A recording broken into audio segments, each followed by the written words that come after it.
The city of Buffalo is a very proud town. We've come from a Rust Belt past and emerged as a growing tech hub and thriving biomedical corridor.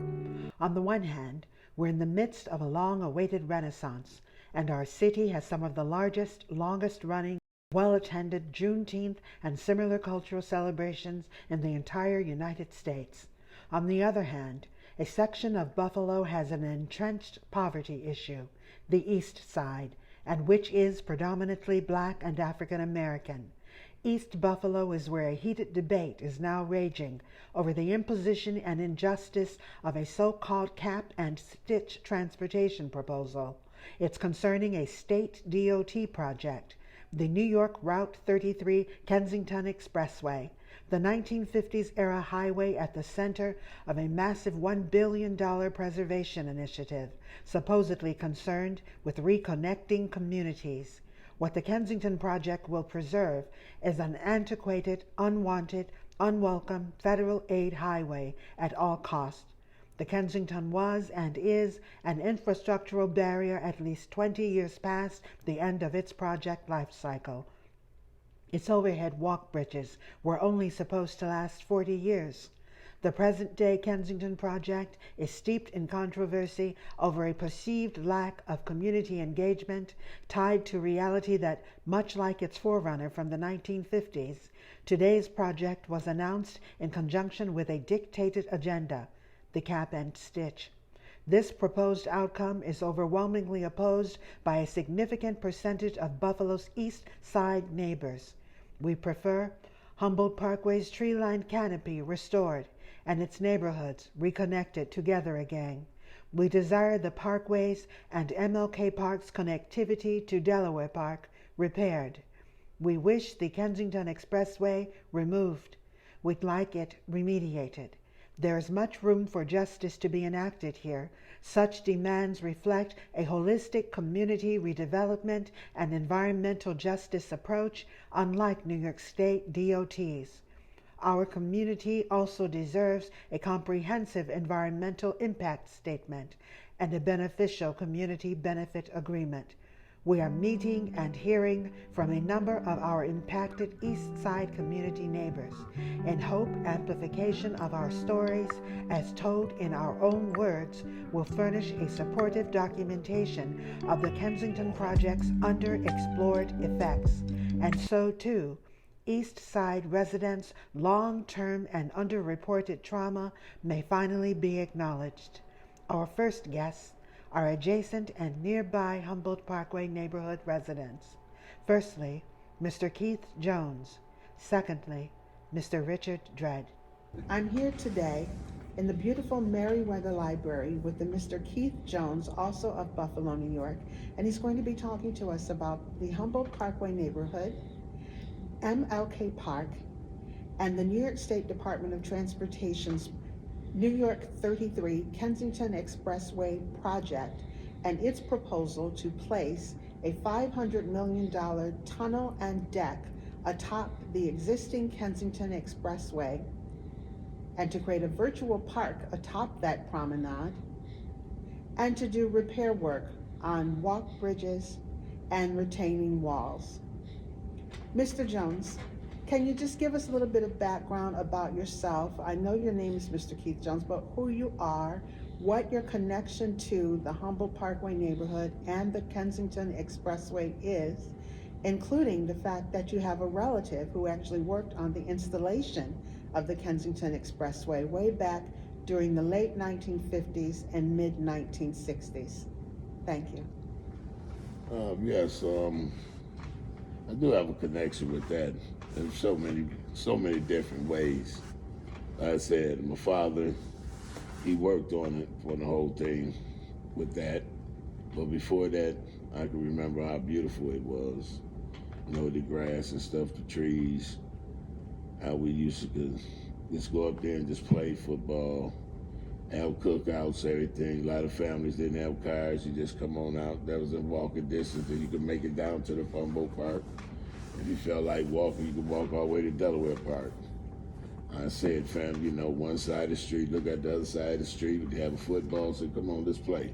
You mean you could actually stand on Humboldt Yeah. Parkway in East Buffalo, and did you say you could actually physically walk from Humboldt Parkway to Delaware Yeah, Park? all you had to do was stay in the grass. On grass? Stay on the grass. You had to cross Ferry Street. Just stay on the grass. This was Over before, there. this was before the Kensington Expressway Way was before, installed. right before the Kensington Expressway. Can you talk to us about the Kensington Expressway project way back then? I know you were a young child. What do you remember? You have a relative, you My said, father. that your father worked on the Kensington father worked Expressway on it, project. yeah. What do you remember your father saying about the Kensington Expressway project? Did the community welcome the project at that time, in the 50s? At that time, you got to realize it was something big to the community then, because it seemed like it made it feel like it was just something that was different. Try something new. And the way they snug it in on us. How did they sneak it? What do you mean? I don't believe everybody knew what was going to happen. Next thing you know, we just looked up, and my father and them out there digging. So your father worked for a construction Herbert company. F. Darling. The Herbert F. Darling Yeah, company. they had a business now. Matter of fact, I started working for them, but that was on the rapid transit. So your father worked for this construction company, and the construction company was given awarded a contract. Yeah, it was one of them. It was one of them. All of because it was all union work. It was all through local 210, and you had a bunch of companies there. You had Siegfried, you had Cowper, Herbert F. Darling. Who I'm forgetting? I did that work. There's a couple other I'm forgetting. Then you had your electrical car. It was a big job. It put a lot of people to work. Was the feeling in the community, if you remember back then, was the feeling in the community happy over the expressway coming? Were people confused about it or unaware about it, or were they fearful about it? Do you remember? I can't say. Like I said, I was a kid then, and that was something we wasn't paying that no attention back then. We just wanted, if I said the football field was gone, I say you would get hurt. The Deaconess Hospital was right there, or you knew somebody there, It was like when you see all that tunnel and all that there, that was take away one of the lanes on the outside of it too. That was Humboldt Parkway. So do you feel that the Kensington Expressway, when it was installed and constructed, did it improve Humboldt Parkway or did it take away from Humboldt Parkway's value? Me personally, it took away from the value because all they were doing was making sure certain people could get downtown quicker. So your That's all it's for. So your feeling and impression is that the Kensington Expressway was installed primarily for the benefit of persons who lived outside of the Humboldt Parkway neighborhood. Yeah, it wasn't for us. It wasn't for us. Do you we was right downtown. We get there quick. Do you believe that the current proposal of New York State Department of Transportation to put a tunnel underneath a deck that it wants to put atop and over the Kensington Expressway and keep and preserve the expressway is a good idea? Do you like that idea? No, I don't like that. I don't like that. That's just like you need open heart surgery and they give you some Pepto-Bismol. It don't work. Why do you not like the Department of Transportation's proposal to put a deck and a tunnel over the Kensington Expressway? Okay, now you put the deck there, what's gonna be on top of the deck? Supposedly a virtual park is virtual, but what happened to the natural? So take it back naturally. What is your feeling? Fill it up. What is your feeling of MLK Park? Humboldt Parkway used to be connected to Humboldt Park and Delaware Park. It was Humboldt Park before the MLK. Exactly. It was Humboldt Park. What was that? Like I said, museum. Like I said, it was all grass. It wasn't no. Like I said, they did that. That wasn't no convenience for us. What did it look like for it to be all Humboldt Parkway, grass and trees, all the way to Delaware Park? And trees. What did that look like? Can you describe it? It was, like I said, it was trees. It was like well kept. Put it this way, like somebody's front lawn, well kept. They're going down the street, and you got the trees there. It was nice, shade in the summer. Do you remember who took care of the park? Was it the city or the county? I believe it had to be somebody from the city. We didn't, we'd tear the grass up. We wasn't cutting the grass up. We were playing football on the grass. I guess it was the Parks Department, whatever they was called then. What was the neighborhood composition? Was it primarily a black neighborhood? Was it a mixed neighborhood? No, it was mixed over. It was mixed. It was mixed. Mm-hmm. Did persons get along back then in the neighborhood? Yeah, if you're there, except if you was, like I said, on the person that we got along. I said, well, we did. We fight and go over your house and he'd tell you, I told you I was gonna do that to you. I mean, now, tell me, we played. Were there community events where the various ethnic groups, for instance, Caucasian persons, Black and African American persons, did they ever do joint community events together there in the neighborhood there? I mean, we didn't have like big events. It was neighbors. Just neighbors, but you could cook. Neighbors. You can cook. I mean, they cook out. You could actually barbecue right in the middle of Humboldt Parkway. Yeah, if you wanted to. My goodness. Yeah, you wanted to. Well, what was gonna say? Wasn't no traffic. This is the park. We the traffic. But you know what? Tell me in your own words, what would you say to the New York State Department of Transportation about the Kensington Expressway Project? What would you prefer New York State Department of Transportation to do with the Kensington Expressway, and why would you prefer they do that? Well, my preference would be, if you're gonna do something up there, take it back to its original beauty. You know what I mean? Just because, I mean, you can see pictures of them, they might be in black and white, you're gonna be saying, man, that's all right. Bring it back to it, you know? I mean, I said, it's okay, you might have said you tried to divide the community from the east, one side of Humboldt to the other side. But when you did that, you only made that convenient for people that didn't stay around here. Mm. We didn't benefit. We get downtown just as quick anyway, but that ain't, I mean, look where it goes. There are numerous side streets. It goes from downtown to the airport. Exactly. You see what I'm saying? But there are numerous streets, including major streets like Genesee Street, that can take persons to the expressway Broadway, and to downtown Buffalo. Genesee, Broadway, Sycamore, William, Clinton, all of them. Jefferson. All of them. Come straight on down to, don't be scared of us. Right on down the street. They can do that, but they ain't gonna do that. I want to go back to the fact that you had a relative, your father worked on the original Kensington Expressway construction project. A number of Humboldt Parkway neighborhood residents today have made claims that they have told stories of relatives that were sickened, that grew sick because of living close by the expressway. And there are numerous stories and research and reports from all over the world that prove that living near a high-speed expressway and highway does and can in fact make an individual prone to develop chronic conditions, ailments, and even diseases that can prove deadly in some instances. Do you personally know, or do you have any recollection of having developed a chronic condition, an ailment, or any disease because of the closeness or proximity, living nearby, for instance, or even working nearby or on the Kensington Expressway? Well, me personally, I can't say, but I know a few people that was around there, that lived around there, that I growing up with, had asthma, had respiratory problems. Mm-hmm. Once that happened, because I mean, you did when they was working on it, diesel fumes, something, all that there is not good for you. And then back then you didn't have nothing that thought about safety. Mm-hmm. We didn't even wear safety glasses, put on safety glasses, use a pump. Mm-hmm.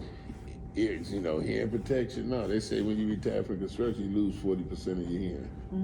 But that's how it was back then. It was best. We didn't have no masks on or nothing like that because we thought that was just dust. So your father worked on this. Your relative, your father. My father worked on this Kensington Expressway project. I know a lot of people up there. I know just about everybody in the company because when they get off work on Friday, they used to come around the corner to the house. My father would be in the backyard with them. The summertime, get on the grill, they start drinking, then everybody go their way. Mm-hmm. Did your father ever develop any ailments or conditions or any diseases even from working on or living near the Kensington Expressway?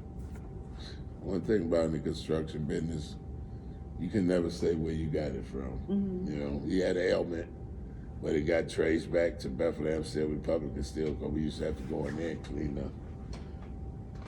clean the blast furnaces and, you know, all that type stuff around all that. Was the question ever asked, could his ailment have been caused, or condition, could it have been caused from working on the construction project on the Kensington Expressway? Did anybody ever ask the question? I mean, they might have brought it up, the lawyers in New York, but when they thought about that project was probably, when this happened, would have had to be a good 25 years since that project, whatever happened with my father. Mm-hmm. So you couldn't really, they went back as far as they could when they seen it, where they pinpointed it at. And that was from working in steel plants, where we, you know, I understand. even though we didn't work in the steel plants, when they wanted something cleaned up, they called the union hall, here we go, and then do it, and we didn't have no protection. Thank you. U.S. President Joseph Biden has made addressing climate change and reconnecting communities to free those locations of unwanted, unwelcome, racially motivated expressways and highways part of the focus of his administration. He has actually made removing and addressing highways and climate change part of the focus of his administration. That is a fact. I know. I want you to, if you would, speak right into that microphone but look right at that camera and tell me, what would you say to New York State Department of Transportation about the Kensington Expressway Project in clear and no uncertain terms? Well, my opinion, my personal opinion, and if I had to say so in it, and if my word meant anything to them, I would tell them, if you're going to do something, how you going to have something, call it a virtual park or something like that? That's not that, you know, come on, bring it back to its natural beauty. I'm saying, you put a tunnel there, okay, you're going to have all that concrete, you're going to put grass over it, how the roots going to go down to it? So you're not going to have no trees. You're not going to have nothing like that. You got to fill it all the way in the way it was. Just fill it on in with dirt and do what you got, you know. So you're not sold, you're not believing the park, that this park that they say is going to be atop of the tunnel, atop that concrete deck, you don't believe that park is ever going to look anything like the pictures that the community is being shown? Trees got roots. Mm-hmm. You know, we had trees there. We had no little trees. We had trees. Like you see going down the side street, you had trees like that there. You had 50-foot, 60-foot trees. Well, they might have, American maple. I was little then, so I was short. Everything looked 50 feet to me back then. But no, we had good trees. You know, you had nice sized trees. We had trees. You didn't have like the little ones that was planted. You had a couple of spots you had fruit trees. There were 50 and 60-foot American they were taller than Dutch the maple trees there. They were taller than the houses. Most of the houses. The trees, exactly. Most of the houses over there is 40 feet. The trees were taller than the houses over there. We had trees. So you know that in this present generation and this project, this current project that the New York State Department of Transportation is talking about doing, none of we that are living here today are going to be able to see whether or not the trees in the park ever reach the height of the former canopy. They won't have enough dirt. They won't have enough dirt for the roots to go to support it. How you gonna? I mean, I say I don't have no, as I say, DR doctor in front of my name. But how you gonna have a tree that grows and you got a tunnel up under it with that, and you're gonna have rain or wind or something? You can just see when we have stores now. These trees been up for hundreds of years. When the roots come out, the roots big as this building. What do you think should be done about the fact that some residents, numerous residents in fact, who live on Humboldt Parkway have complained that they have loved one relatives in their families whose health has suffered and has been damaged by the Kensington Expressway? What do you think should be done in those cases where persons claim that they have family members and their own health that's been harmed, has been harmed by the Kensington Expressway? What should be done? Well, we all know what should be done, but what should be done? Say it. What they should be compensated. But we know that ain't gonna happen because this is the United States of America. We don't know. Well, in the United States I mean, of you can America, put it there. I'm there's just court saying, law. it'll do that. There's court law, but There is personal injury law in the I United States. understand all that. I understand all that. But see, I'm a realist, and I know how they do. See, I had a. When you say you know how they do, who is they? Insurance companies. You know how insurance companies do what? I suppose I got a settlement, supposedly, for a vanity. One of the first ones, lawsuit. Lawsuit started out $337,000 I was supposed to get. When I got my check, you know how much it was? $8,000. So what is your impression? Because You ain't gonna get the money. The on the one lawyers, hand, I'm not saying the lawyers and everybody get the money. If they find a way where the people, the victims get the money, now if it's asbestos or something, they'll get the money. Mesothelioma, they get the medicine. I mean, the compensation. But right now, it's hard to get that. I'm just saying, but what we dealing with now? You gotta see, America, see, I'm old enough, I remember Jim Crow. Jim Crow coming back. The next interview is going to be of Mr. Richard Dredd. He grew up and was born in the city of Buffalo, and when the Kensington Expressway Project was being conducted, he used to play in the area that became the Kensington Expressway. We're going to be talking with Mr. Dredd, just as we did with Mr. Jones, about what Humboldt Parkway neighborhood and MLK Park used to be like during the 1950s, the 1960s. We're talking about New York Route 33, the Kensington Expressway. Thank you for joining us, Mr. Dredd. Well, thanks for having me. Alrighty, so can you just tell me, back when you were a child, what was the Humboldt Parkway neighborhood like? Who lived in the neighborhood? Was it mostly black? Was it mostly white? Was it mixed? Did everybody get along? And what did the physical neighborhood look like, Humboldt Parkway? Well, it was predominantly Caucasian at the time, because I'm 74 years of age. I'm speaking about when I was 11 or 12 years old at the most, when they were doing that construction there. Prior to that, I'd like to let you know I come from a family of 13 siblings, and I'm the baby, right? And we didn't have a car. We was on social services back then. We called it welfare. So we used to walk over there to picnic on the holidays. And that was our go-to place, because we didn't have a car to get out to some of the other parks like Como Park to picnic during the holidays. So when they started the construction, they took that away from us, people in the community. And then we started, as kids, we used to run them down the dirt hills when they were doing the construction at the time. We used to play down there. And also, it was a famous place for guys to race their cars.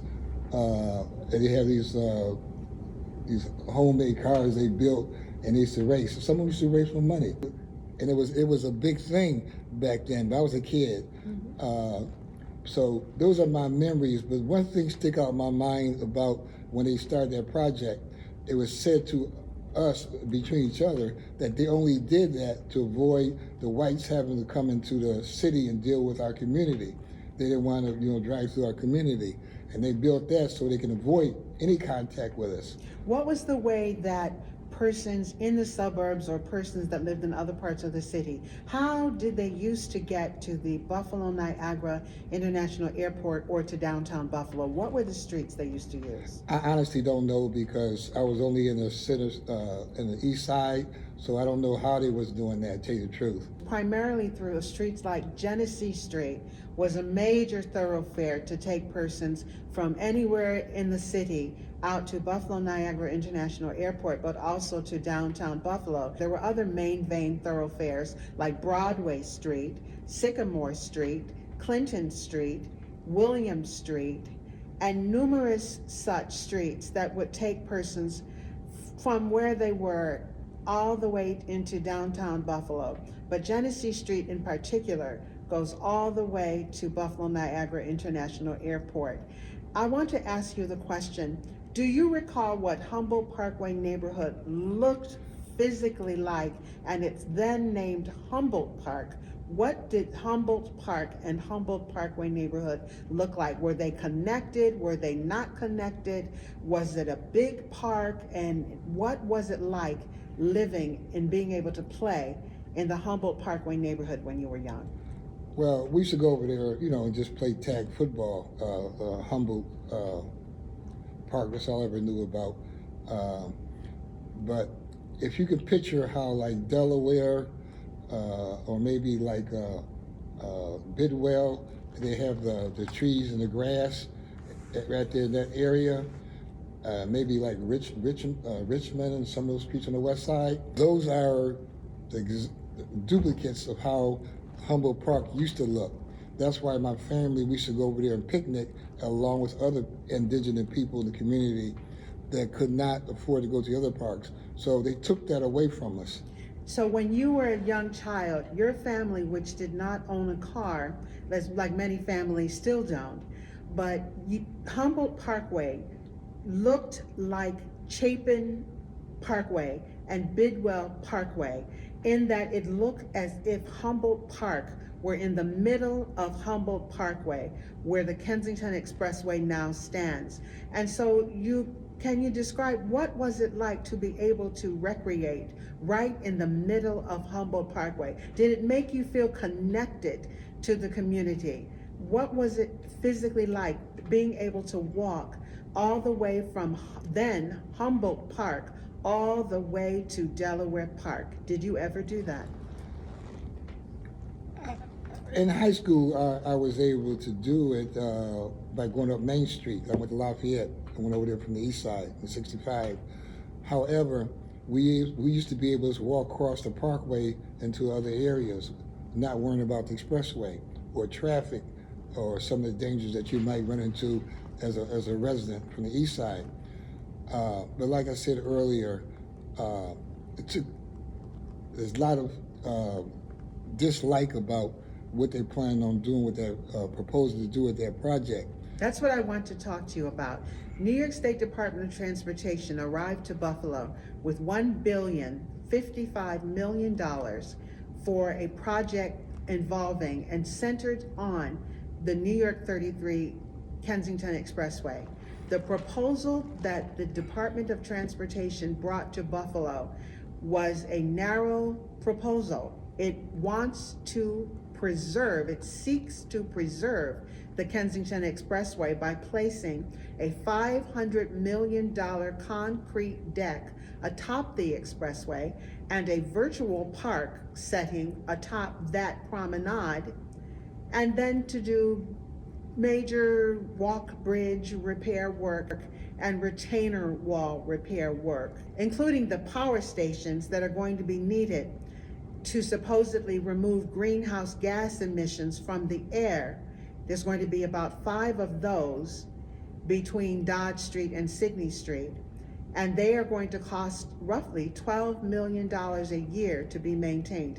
Can you tell me in your own words, what do you think of the 2 proposals that New York State Department of Transportation brought to the community? One proposal is to place a $500 million concrete deck and tunnel over the Kensington Expressway. The other proposal that was considered was completely filling in the Kensington Expressway with dirt and reconnecting MLK Park and the Humboldt Parkway neighborhood all the way back to Delaware Park. Which do you prefer?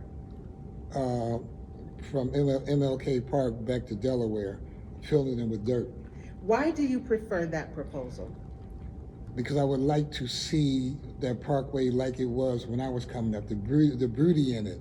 Like I said, there was grass area, there was trees there, and we used to, from the community, it's the only place we had to go to do something socially, like kids, to play ball, as far as football, tag football, or even the picnic during the holidays. Again, my family, we didn't have a car. So that was, good for us, because I was primarily raised in Cold Spring. So all we had to do was walk over there. Did you ever personally walk or know of anyone who ever walked from Humboldt Parkway to Delaware Park on the Humboldt Parkway neighborhood corridor? Back in the day? Yes. Yes, me. You personally walked from Humboldt Park to Delaware Park? Yeah, back in the day. How long did it take you to walk? Oh, I can't remember, because I used to go to Delaware Park to play basketball, and also in high school I used to also jog, because I was boxing for the PAL, Police Athletic League. So I used that as my training to run out there, to go to Lafayette And so I did utilize it, in high school. But prior to that, when they were doing the construction, we only dealt with going over there to play socially, to play tag football and over the picnic. What do you think is the reason that New York State Department of Transportation did not bring the proposal to fill in the expressway and reconnect Humboldt Parkway neighborhood and MLK Park back to Delaware Park? What do you think could be the reason that the New York State Department of Transportation does not want to do that version of the proposal? Well, again, as a kid, we used to share in the community. They built that to circumvent having to come through the community to deal with the minorities in the community, and it kind of backfired on them in a way, because now they run into other problems with that construction, trying to do something further. But I just think it's another smokescreen reason they're trying to do that, to circumvent interacting with us in the east side. So you think that this racially motivated Kensington Expressway is a highway that even today, racism is motivating its preservation? Without a doubt. And I like to say that because I'm somewhat speaking from experience. I retired from the State Department of Transportation, like in Harrisburg, the capital of Pennsylvania. Mm-hmm. And there was a affirmative action officer in contract and compliance. So I see a lot of things that's being done since I'm back home in Buffalo. They're doing things not for the sole reason that they're putting out there. It's just to circumvent having to deal with us. It's just circumventing not have to deal with the minorities in the community. So you think racism is what is driving and fueling the New York State Department of Transportation's project focus of placing a $500 million concrete deck and virtual park in the middle of Humboldt Parkway neighborhood, instead of filling in the New York 33 Kensington Expressway and completely removing the highway and reconnecting MLK is the name of that park now, and Humboldt Parkway neighborhood all the way back to Delaware Park? You think racism is what's fueled the decision to pursue the concrete deck and tunnel instead of filling in the expressway and reconnecting the community? Well, like I mentioned to you earlier, my understanding is coming up as a kid when they was doing that construction, it was to circumvent interacting with the minorities in the community. Mm-hmm. And again, I think it kind of backfired them over the years. How? But I haven't been following this, for just listening to some people talk occasionally. I didn't get involved when they was having the meetings and stuff, because I still traumatized for what they did to us east side by getting rid of that parkway back in the day. So I really didn't want to hear nothing, because I figured, like, here they go again with this BS. So as a 74-year-old person, this is where my mind is, as far as they're going to do what they want to do, because they did it back then. Mm-hmm. And I'm glad we got people like yourself out there fighting to support kind of things that I feel is the right thing to do. But I didn't do it. But I decided to talk with you to let you know what were some of the feelings back then about what they did with that parkway. I want you, if you can remember, to share with persons what was being said, what were some of the conversations being had in the community as the expressway was being built, and especially after it was finished. Were Black people and brown people who lived in Humboldt Parkway neighborhood, by the time the expressway was finished, were they glad the expressway had been installed, or were they not glad? Well, they were glad in a way, because they was glad the construction was over. But a lot of those people, white and Black, got affected by that construction, because they would do a lot of, I guess, dynamiting and stuff. And a lot of those homes right there the foundations got, kind of raveled, as far as some of the construction that they were doing, the how you say it, the dynamite they were using, or whatever. The blasting. The blasting. So a lot of those things, and it's funny because, like I said, I haven't been following this. But I did listen to the radio. Some guy live over there named Terry, maybe. And I was listening to some of the points he made. That is Mr. Terrence Robinson. He has a lawsuit now against the New York State Department of Transportation. Right, and I was listening. I'm saying he's saying the same things the way I'm thinking. You know, how it's going to affect the people not only on Humboldt Parkway. When you start blasting, you go a few blocks either way. Those homes are going to be affected too. And who still live there? Us, minorities. So it kind of like supported my original thoughts of the damage that caused in our community. And it only benefited those coming from the expressway as it is, those who come from the suburbs. Do you live in the Humboldt Parkway neighborhood now? I'm on near Jefferson and Utica, so I'm several blocks away now. You are actually in the nearby.